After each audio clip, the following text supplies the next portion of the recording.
Cole, can you hear me?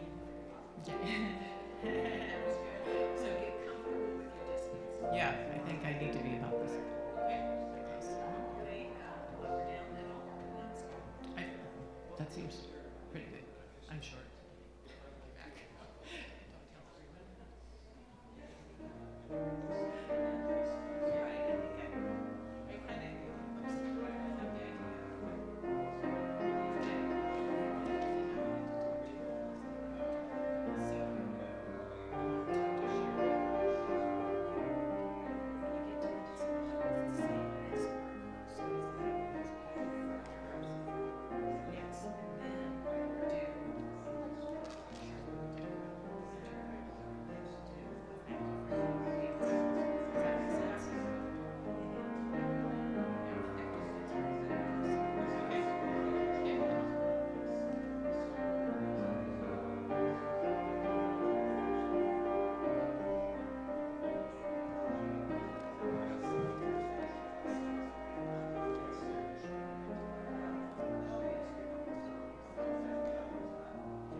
Oh, she's done.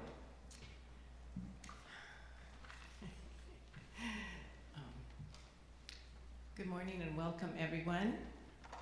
I'm Sara Bully, and I'm a new member here at BSUU, and I was asked to present, so here I am. So as you are welcome here. Unitarians have been a part of Helena community since 1892. We welcome you to share in this inclusive fellowship. We aspire to spiritual freedom, religious tolerance, and a true celebration of diversity. We are a lay-led fellowship where all may contribute to the life of our community and to the weekly services. Now if I could have my helpers come up to light the chalice, it'd be great.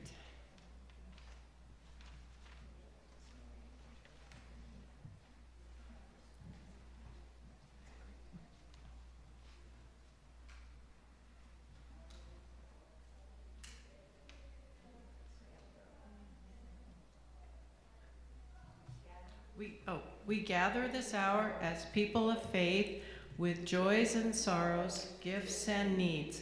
We light this beacon of hope, sign of our quest for truth and meaning in celebration of the life we share together. So now our first hymn is number 38 in the Singing the Living Tradition, and it's Morning Has Broken.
I have a reading, number 550, We Belong to the Earth, at the back of the hymnal.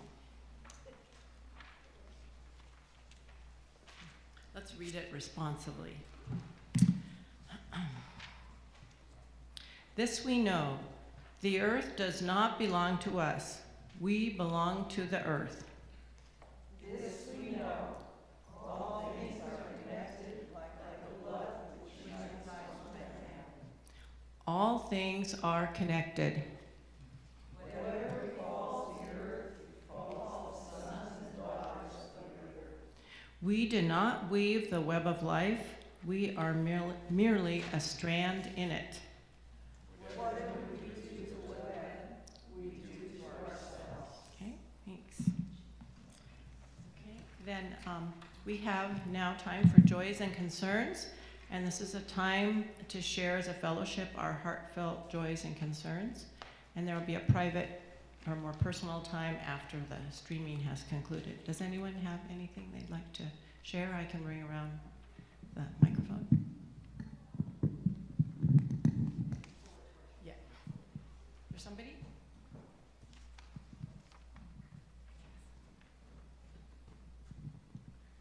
Well, I have a tremendous joy.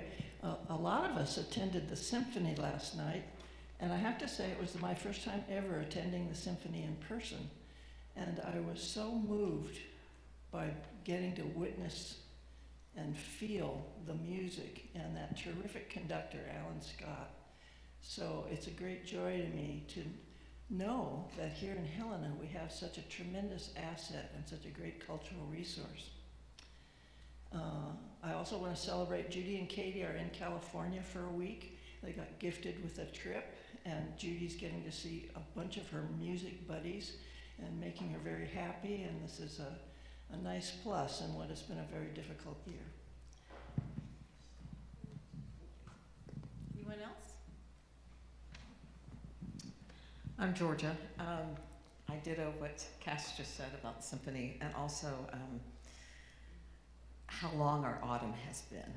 And so I took the trouble on Friday to go out to Butte, and there's Rails to Trails out there, the Milwaukee Road, and did that for the very first time. So discovering a new trail is always my hallelujah.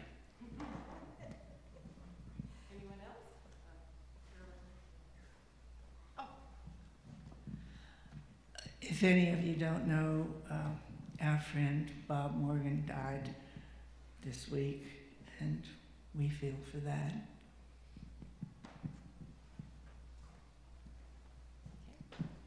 Anyone else?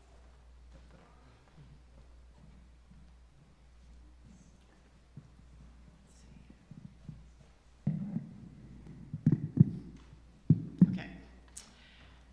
All right, now it's time for the offering. If my helpers could please come up and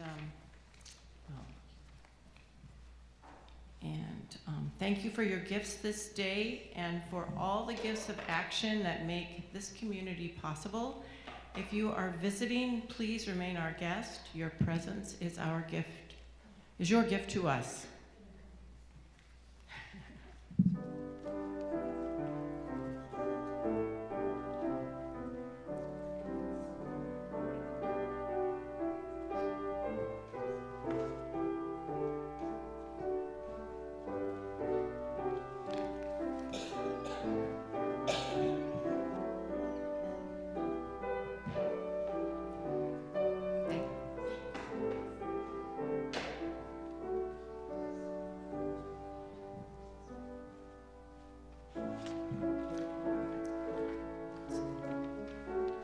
Now we'll sing, okay? Thank you for your loving hands, your loving hearts, your loving ways. Thank you for the gifts you bring into the world each day. And if you ever doubt yourself, remember us who love you well. Think of all the gifts you bring into the world each day. So thank you for your loving hands, your loving hearts, your loving ways. Thank you for the gifts you bring into our hearts each day. Okay, now it's time for the message for all ages, and I have a special book to read to you. If there's some, the children like to come up, and I'll give you the personal book, and then all the adults can look up on the screen, right? Oh, it'd be a group effort.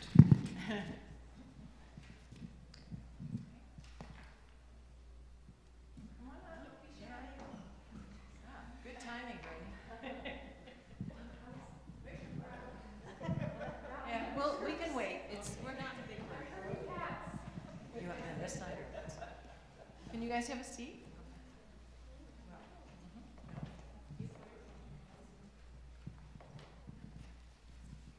Maybe if you want to just. Is this everybody? Come on up. Nah. Get to see the pictures up close. Okay. All right. Well, we'll get started. So, today I'm going to talk about some special animals and something amazing that happened. Have you guys ever seen a wolf? Have you seen a wolf? Never? Even in the, yes or no? Okay. Have you been to Yellowstone National Park? You've been there? Yeah? Okay, well, good. That's an important thing. We're going to be talking about Yellowstone National Park today. Okay, hi. And so today I'm going to talk about an unintentional experiment. So first, Bringing Back the Wolves is the name of the book. Oops, I'll hold it. I'll hold it.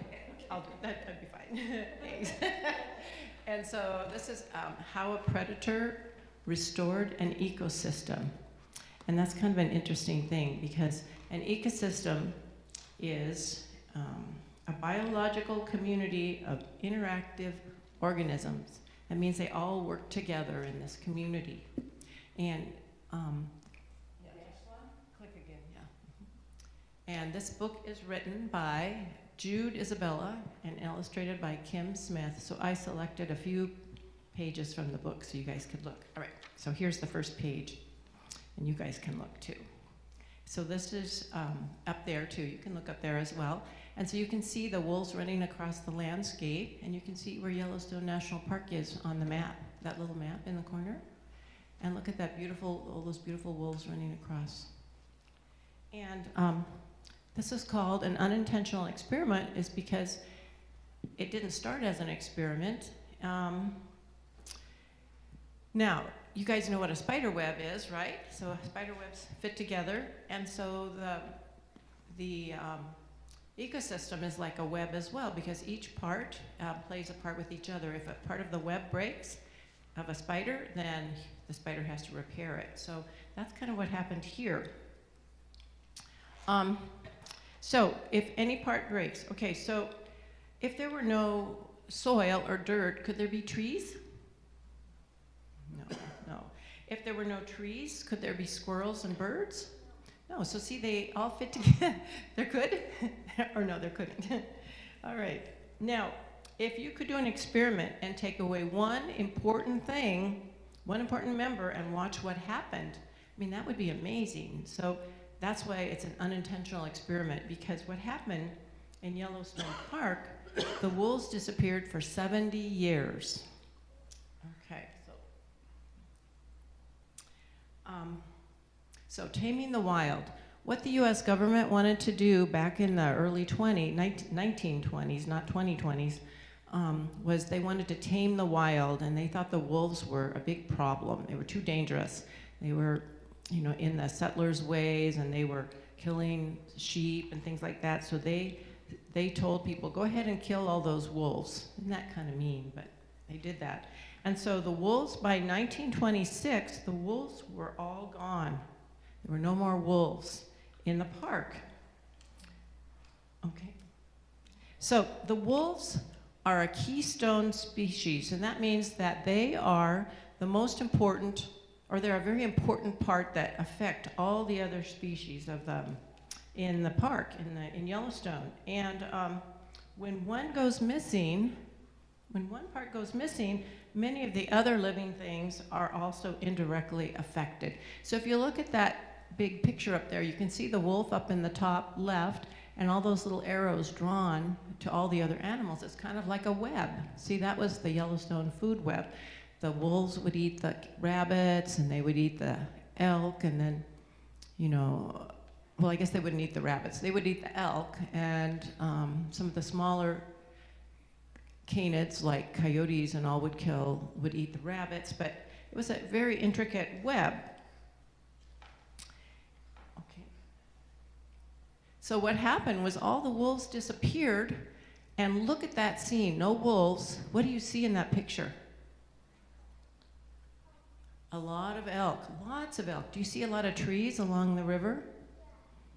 There's a few, but not many, just a few bushes and trees, and lots of elk. And there were so many elk because the wolves weren't there to keep things in balance. So that's why it was an important web. The wolves were taken out. So that's silence in the valley because they were missing wolves and birds and lots of other things there, okay? So by the late 20th century, some really intelligent scientists and conservationists realized that there was something missing and maybe something could be done. And so they looked around and they saw, we really need to bring back the wolves, but not just any wolf. They needed to bring back wolves that were used to eating elk. They couldn't bring back wolves that liked to eat something else because they had plenty of elk there in Yellowstone. So they got some wolves from Montana and from Canada, and it was a slow process to bring them all back, but they reintroduced them, and it was right around 1995, I think, when they actually let the first ones out, and the wolves kind of looked around. What are they doing there? What are those wolves doing? They're looking around, and what do they see? Lots of elk, right? They go, oh boy, there's some good stuff here to go to eat. Okay?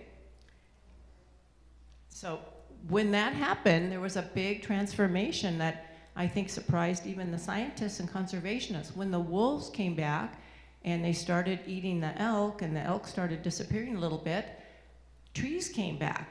So the willows and the cottonwoods and all those kind of trees came back that hadn't been there for a while because, oh, I forgot to mention, the elk eat all those trees. They would go to the river and they'd eat all the trees and they'd eat all the bushes, and so now the trees had a chance to start coming back. Okay, so the next slide shows a grizzly bear, and you guys know grizzly bears are in Yellowstone National Park, and they're also an important part of the web, and they like to eat berries as well as animals. So they would help the wolves eat the elk that they killed. The grizzly bears would say, okay, I want some of that. And then the black bears also love to eat the berries. So when the elk were not constantly at the stream, then the berries could also grow back. And so it was a more complete food chain then too, okay? Another thing that happened with the trees coming back is the birds came back. So many more birds and insects came back along the rivers in Yellowstone, so that it was a bigger variety of ecosystem there. The valley sings again. You can see that picture there, that you have plants and insects and songbirds and berries and soil all mixed together, all working together. Mm-hmm. Well, welcome. And then another surprising thing happened. When the beavers are really important parts of the ecosystem, and you can see in the picture that the beavers, they went to work on the streams and rivers as well. When the wolves disappeared in the 1920s, trees that the beavers had toppled didn't come back because the elk were eating them all. And then when the wolves were reintroduced in like around 1995, there was only one colony of beavers left in the northern part of the park, just one colony. And in less than 15 years, the number increased to 12 colonies. So that's pretty amazing. That was a fast transformation, 15 years to develop. And do you guys know what beavers do?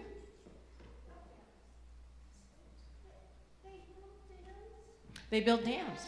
When they build dams, it makes creeks full of fish, and so the bears can eat the fish, and just the beavers chew down trees so other animals can have a home, and then they use the trees to stop the water in a creek, which makes a pond for fish, so then the bears can eat the fish, and they're a really important part of the ecosystem. Thank you, Liam. That's exactly right. Thank you. We didn't practice together, right? Okay, excellent. So the beavers really contributed, and because of the beavers and the trees, it's amazing that the streams actually changed direction. Instead of just being straight, they became more meandering too. Which is also good. Yeah, exactly. Less erosion, exactly. Okay. So finally, mending the web. We talked about the web of life in Yellowstone, the food web, and all the animals and plants that depend upon each other. So here you can see now things are getting much better. We have the wolves and the birds and some elk, right? And beavers. What else do you see in that picture? Yes. You can see the dam building on the creek by the ducks and the birds and see the bear has a fishing pole. So yeah. So and the pieces you have the trees for the elk. Yes, that's exactly right. So it's a much prettier picture than that one we looked at earlier on where there were just a bunch of elk and pretty much nothing else. So wolves have helped to balance the ecosystem first by being themselves, which are apex predators, means they're at the top, one of the really important ones, but perhaps even more important, studying the wolves has exposed just how complex and interconnected the ecosystem is, revealing surprising links that no one could imagine. That's why I said it was an unintended experiment. So no one knew this was going to happen, and it's happening. Yes? If bears are known as apex and wolves, what happens when they both go against each other for food if the elk goes down? Oh, well, the bears will always win. But so sometimes you'll see a bear, like wolves will have a kill there, and then if a bear comes along, the wolves have to get out of the way. And I saw that one time in Yellowstone, a bear and a wolf kind of fighting over an animal, but I think the bear won. Yes? The wolves hunt in packs.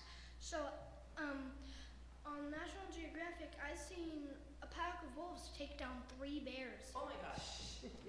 Wow. Oh, the bears were cubs and juveniles. Oh, they weren't quite so experienced. Okay.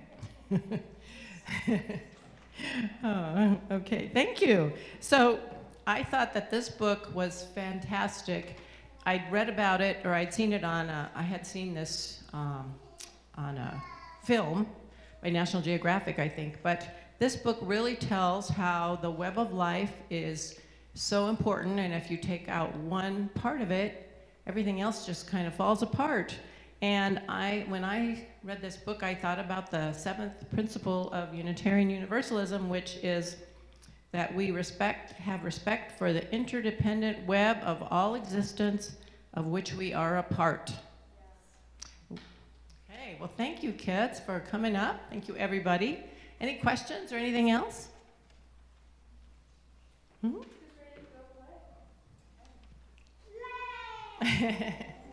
Thanks for your help. Thank you.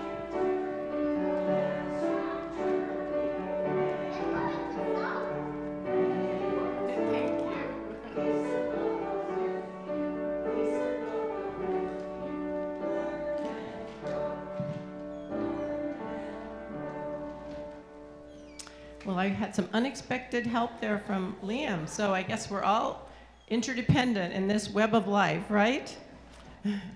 Okay, so now the next thing I have is my message. So it's kind of personal, but it explains I'll explain how I came up with this topic.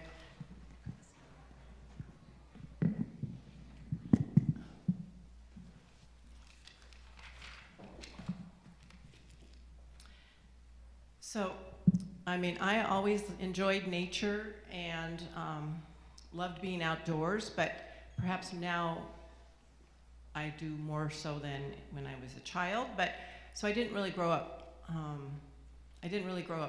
Camping and hiking. My family didn't do that so much, but I grew up in Southern California in Orange County. Maybe some of you have been there.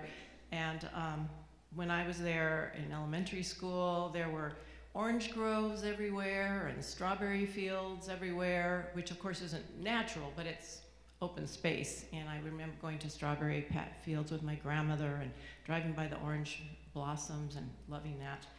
But little by little, as I lived in Orange County and in Southern California, the orange groves and strawberries started disappearing because guess what grew in its place?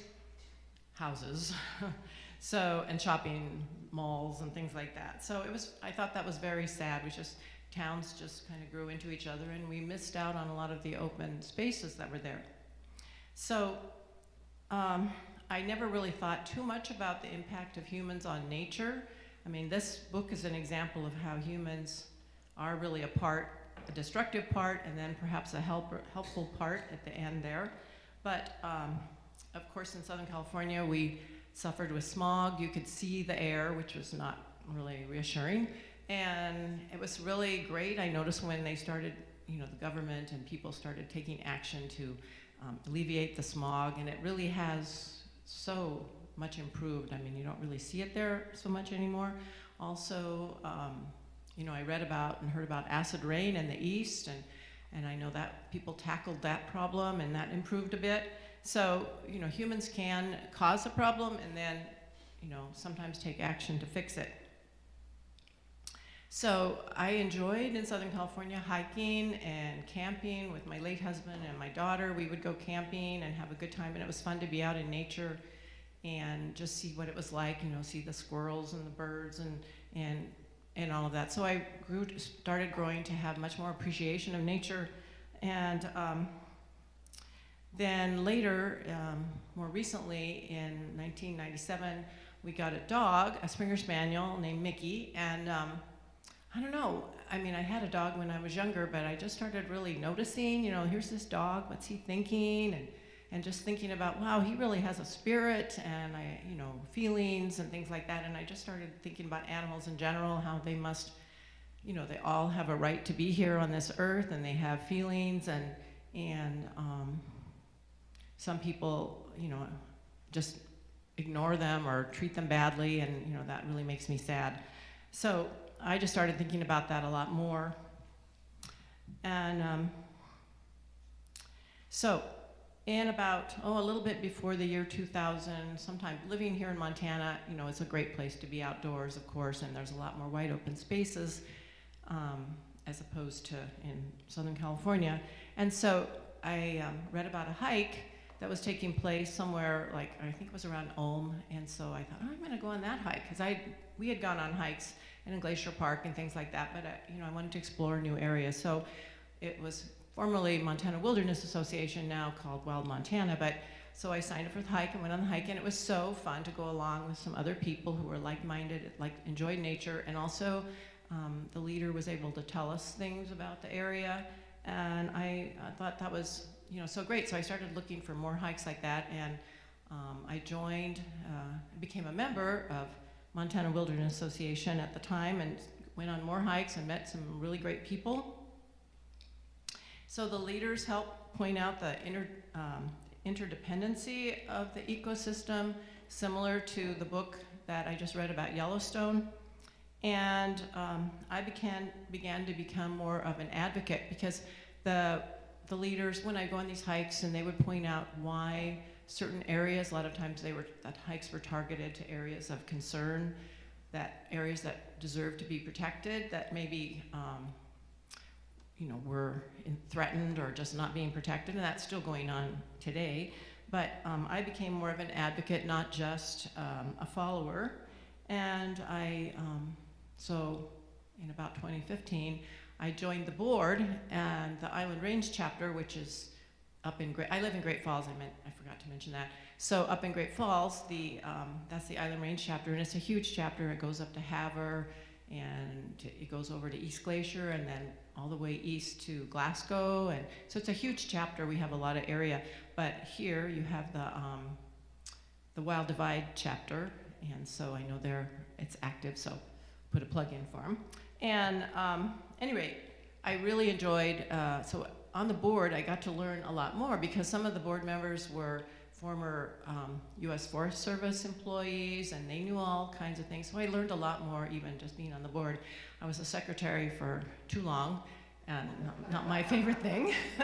But now, starting this past January, I'm the president of the chapter, so I'm super involved with a lot of things, planning events and leading hikes with some of the other board members and things. So I really enjoy it. So it's a lot of work, but it's worthwhile to me because it's so important. I think we really need to preserve and protect some of Montana's wild places and work with the communities who, live there as well.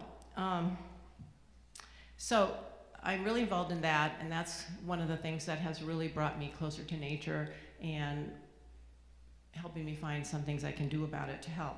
Also, another thing I wanted to mention was I didn't grow up Unitarian Universalist. I pretty much grew up Presbyterian, and I was baptized, and every place I lived I joined the Presbyterian Church.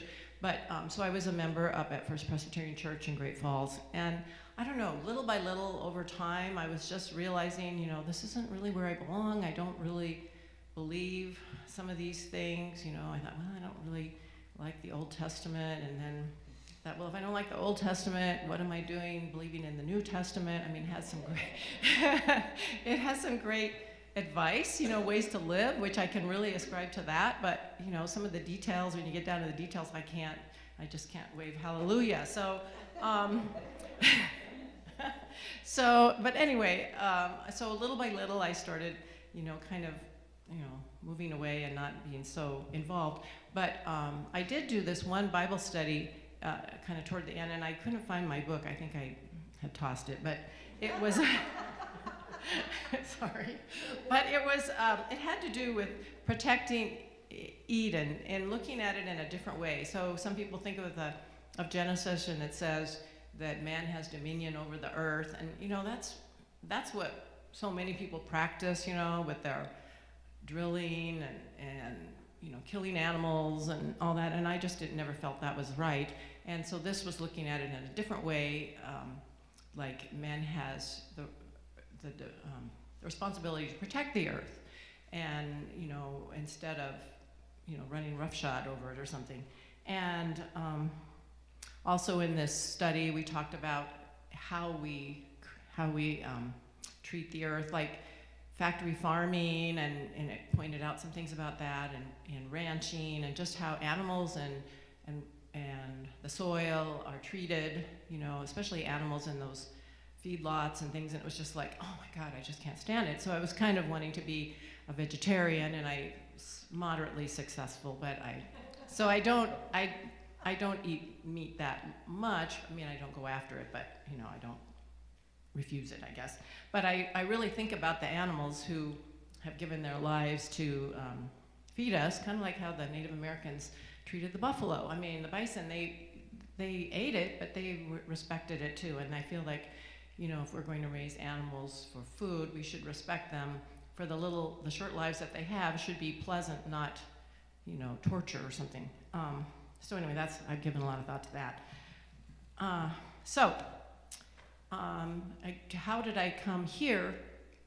So all those things were running around in my mind about nature, and also about not being feeling like I was a Presbyterian any longer. So during COVID, of course, it was a terrible time, but it did offer some opportunities. So during that time, I couldn't go to my church because only, the pastor went and a few people, and they recorded it and stuff like that. So I started looking up other places, and I found, my cousin lived in Kansas City, and I thought she attended a Unitarian Universalist church, but it was not. But anyway, I found one in Kansas City, and I started watching. It was on YouTube.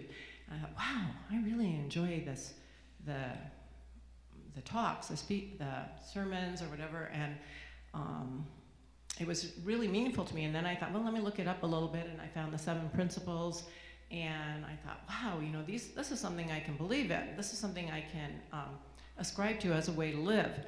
And so I looked through them, and I thought, and then I saw principle number 7, which is that we have respect for the interdependent web of all existence, of which we are a part. And I thought, wow, I can really buy into that. Really caught me. I said, okay, this is for me. I really like that.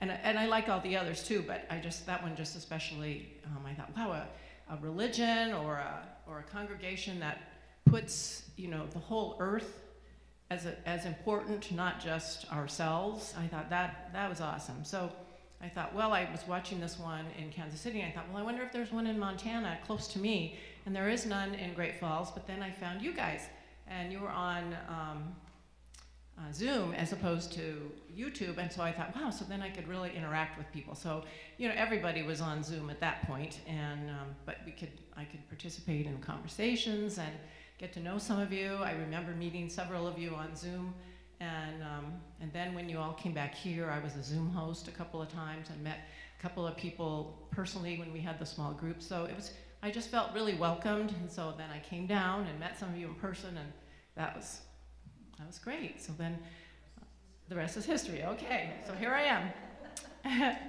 So that's pretty much it, but that's why I really picked this topic, and now you kind of have an idea how I ended up here. Thank you. So the next thing we have today is our reading number 614 in the back of the book, and it's called The Sacred Hoop.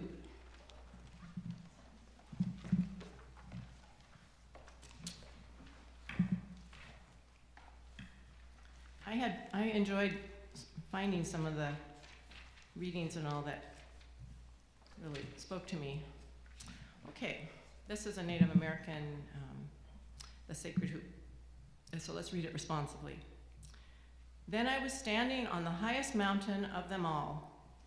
And round beneath me was the whole hoop of the world. And while I stood there, I saw more than I can tell. And I understood more than I saw.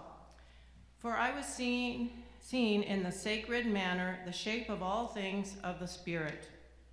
And that shapes as they must live together at one being. And I saw that the sacred hoop of my people was one of many hoops that make one circle, wide as daylight and starlight.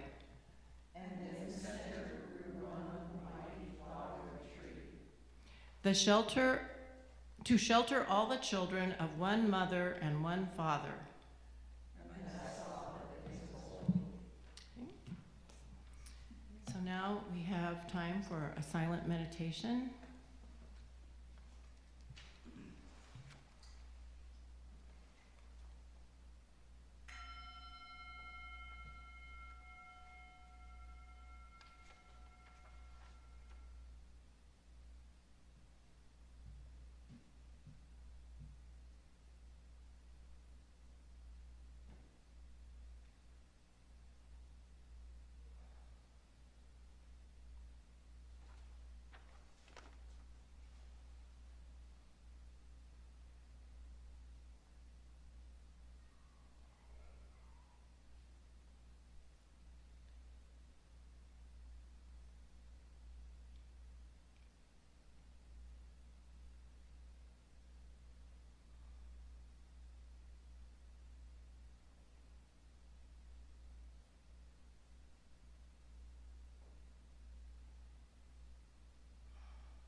So, if anyone would like to share some reflections about our talk today, or anything else for that matter,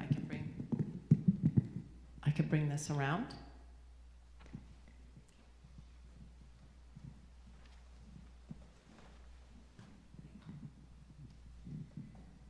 So Sarah, I really enjoyed the subject of your talk. It's near and dear to my heart, and it was wonderful to hear the journey of how you arrived here, and aren't we lucky to have you? And I was reminded of something we did in our new search group this year, that we meet monthly and discuss the big questions. And I think it was the very first reading, the Karen Armstrong reading, where she's discussing alternative views of spirituality, and particularly the sort that is based on Earth being the center and all creatures being the center, and not putting men in the position of primacy. And reading that was so soothing to me, because I think men have made a real mess of things, and the idea that the world can be a balanced, beautiful place if that's the way we choose to live. And so I'm so grateful that we have started an educational group in our church that we get to explore these questions and actually bring them more to consciousness and support our true natures. So your talk today was like part and parcel of this.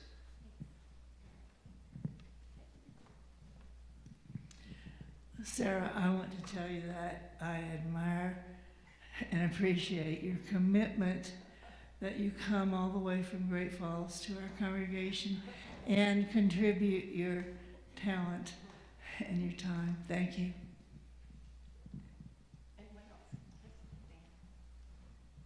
Yes, Sarah, I ditto things that have been said before, and I guess what I have is a want. I've been feeling this want for some time in the congregation, and you're using Black Elk's piece here on the sacred hoop. Gives me the courage to speak it, and it is, when I first started coming here, our ending ritual was truly a circle, and then there were, maybe we kind of fell down to not so many people from time to time, and we've ended up just making an elongated shape in the aisle. And for me, I've been missing the power that was present when we made even our clumsy circle using pews, you know, having to step over. Well, we don't have to step over kneeling railings here, or kneelers.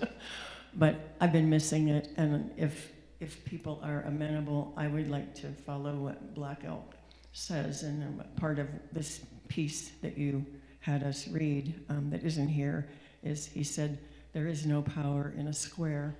Look at nature. Everything is round. You know, the universe, the planets, you know, the earth, nature and its cycles, the bird nests, etc. So I just want us to make a bird nest again. Okay, anyone else?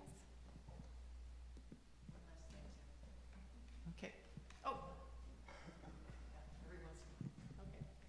So in the beginning of the hymnal, there are the 7 principles, but there's also living traditions that we draw our wisdom from.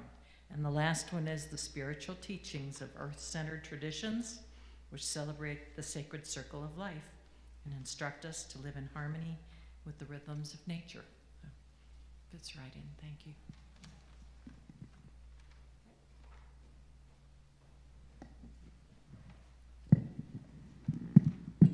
Okay, so we have a closing hymn, number 203, All Creatures of the Earth and Sky, verses 1 through 3. There's a lot of alleluias, but other than that, it's pretty good.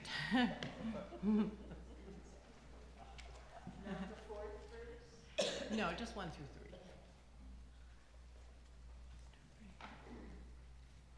So.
so now we would extinguish the chalice.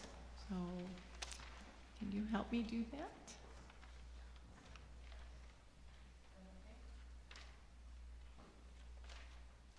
Oh, good. Okay.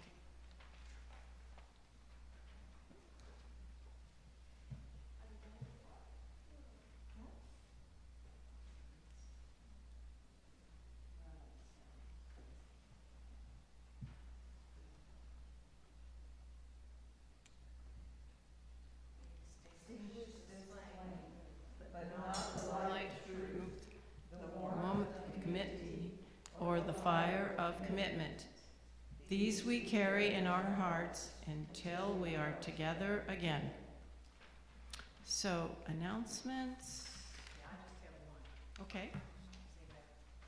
So next week, we're gonna have a celebration of the Day of the Dead, and, it will be highly participatory, so I'd like everyone to bring, a photo or thoughts of a loved one.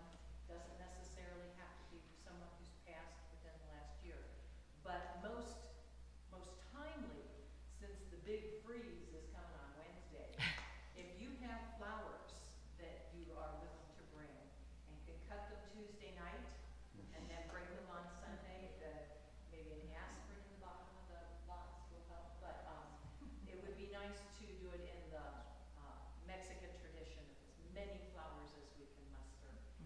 Lots of color, lots of brightness, so, if we can do that, I would be appreciative, thank you.